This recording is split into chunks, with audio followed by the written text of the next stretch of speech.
Hello, class. My name is Adalina Morejon, and I was assigned to the federal group, and I will be talking about the executive branch.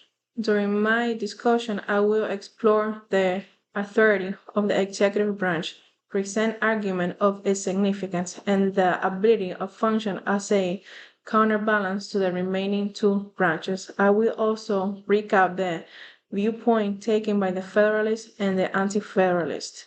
My first point that I'm going to be talking about is the power of executive branch.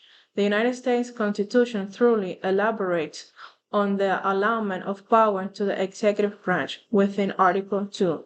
These key powers enclose the capacity to oversee laws, command the armed forces, engage in treaty negotiations pending Senate approval, and appoint federal officials, including judges. Over time, the presidency has acquired power through legislative and judicial interpretation, such as executive orders, the veto, and the power of the pardon. Second point I'm going to be talking about is the check and balances.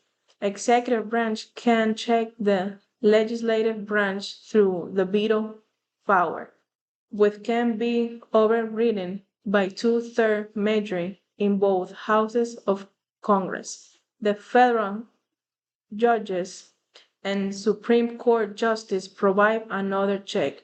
The legislative branch can limit executive power by refusing to fund specific programs. Regarding the judicial branch, the executive branch nominates federal judges, and the president's power of pardon can override judicial decisions. The executive can also enforce or ignore court orders, although this action may invite legal challenges.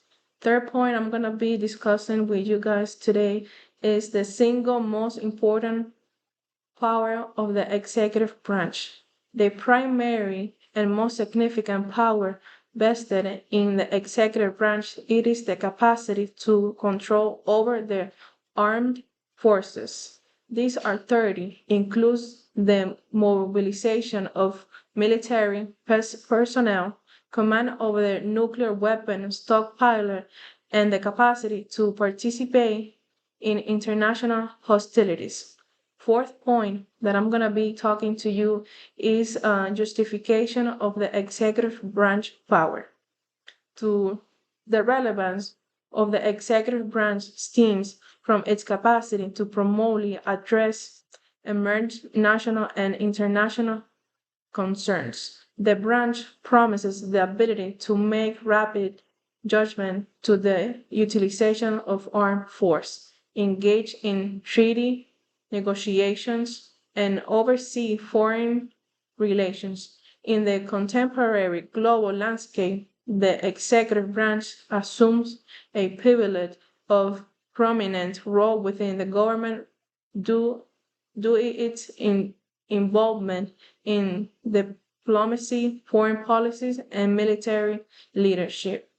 Now, my fifth point is going to be Federalist versus Anti-Federalist perspective.